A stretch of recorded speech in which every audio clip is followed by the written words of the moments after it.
Welcome back to Good Morning Idaho. Now, for those involved in the $10,000 Treasure Valley Weight Loss Challenge, or anyone involved in any sort of personal weight loss, behavior changes certainly play a big role. And someone who can help with that is Dr. Amy Walters, who's here from the St. Luke's Humphreys Diabetes Center. That's right. We're glad that you're here with us this morning. Thanks so much. Along with Lori Glaeser, returning once again. Yes. Hi. Thanks for being up early. We have seen a lot of you, and yes, we love seeing you and each of the challengers who have come in sharing your stories. So, talking behavior changes this morning.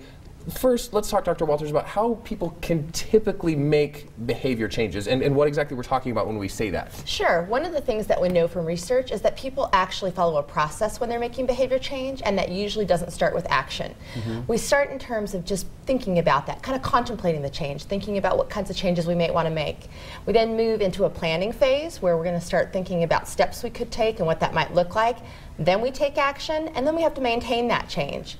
The other part of that process is relapse, unfortunately, and that happens a lot with weight loss. Or procrastination, which is what I bet a lot of people tend to do in the beginning stages to start off, That's exactly right. They might still be thinking about it and kind of contemplating whether they want to make that change. By understanding that change process, that can really help us to kind of prepare ahead of time and not get discouraged when we're not in that action phase or we fall into relapse. Okay, so when you have that plan set out, then it kind of helps direct your goals. Which any real true goal needs a plan written out, or it's not much of a goal. You know, that's what I've always been told and things like that. So, Lori, I wanted to ask you, as far as the planning goes. Obviously, you've been doing this for a couple months now, right? And you've also done the weight loss challenge before. You did it last year. Yes. Yes. So you have plenty of experience under your belt. But talk about the planning that you did this year when you started off. Really, for me, the planning I did was how do I continue where I kind of left off with the challenge from the year before. From the year before, yeah. So I had been maintaining, but I was ready to take it to the next level, right? You know, how do I lose that additional weight that I wanted to lose? And so that's where I had kind of been in the planning stage. Well, I kind of had hit that plateau with the knee injury a little bit and stuff, but it was like, you notice that she's doing so much better, because a few weeks ago we highlighted you doing stuff despite the fact that you had crutches and everything. Right. So doing a lot better, and we're glad to see that. And so that was part of, though, the behavior piece of it, though, is the planning piece of it. So it's like, okay, I have an injury, but what do I do to further my weight loss, even with this piece of it? And so it's continue to eat right, continue to find ways to exercise, continue down that path of a different mindset of how I eat differently, right? So this might be something that you have written out and posted on a refrigerator or something, right? So you can see it all the time. It totally is. I mean, I track this stuff, not even daily. It's like 3 or 4 times a day. I jot down things, you know what I've been doing and that sort of stuff. So that's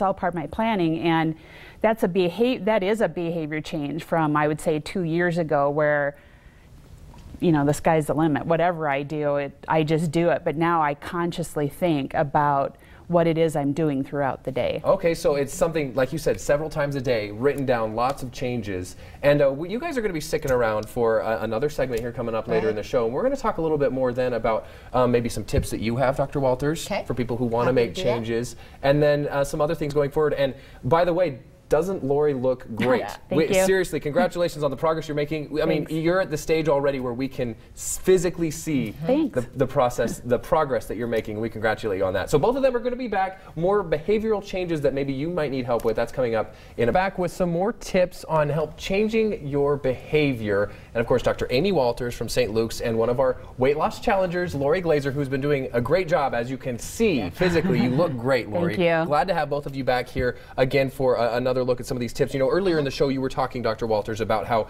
when people set out with a goal for weight loss or whatever it may be, with physical changes, they've got to put their mind to it first, set out a plan, make sure they're sticking to it. So what are some tips that you have to help people do that? Say they've started and they're having trouble getting it to go. And oftentimes that initial step is the first one. So starting small is really important. Okay. Very small changes can lead to big effects.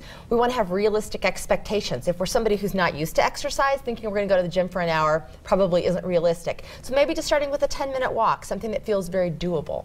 Or as far as, I just wanted to ask about, you know, some food items as well. For example, you probably wouldn't want to start out saying, well, I'm going to skip out on carbs. You can't just cut out carbs out of your diet completely, right? But maybe you say, well, I'm going to do less carbs. Or I'm going to do this amount. Right. Or, you So know, maybe I want to cut my portions in half. Or maybe I want to work on limiting my sweets intake during the day. One of the things that Lori mentioned that I think is really important is tracking changes. Being able to see our progress as we go. Research shows us that people who keep food and exercise logs oftentimes are more successful in their weight loss efforts. So that's another great strategy. And Lori, you, of course, check up on yourself by doing that. Do you have any friends or family members that you also, that are kind of on your team per se, that you share your successes and maybe sometimes failures with to kind of hold yourself accountable?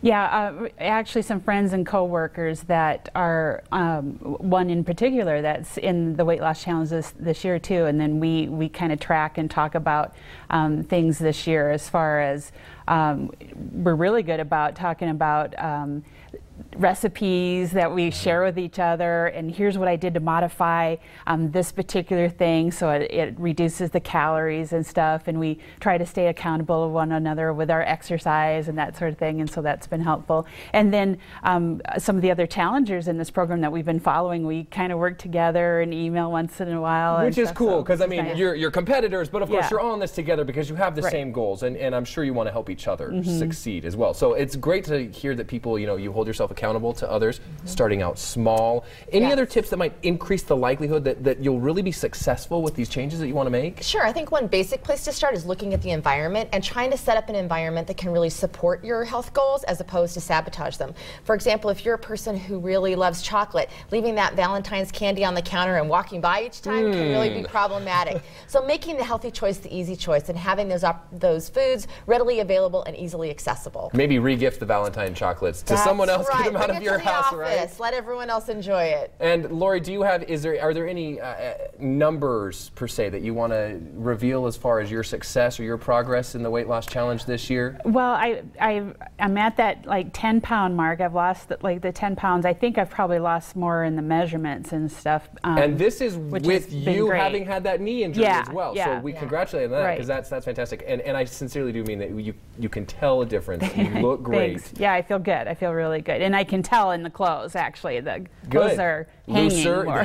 There you go. And we love seeing these types of successes. We'll continue to see more from you and our other, challengers throughout this whole weight loss challenge. And thank you, Dr. Walters, You're very welcome. for your tips as well. Hopefully these are things that you can put into practice at home as well.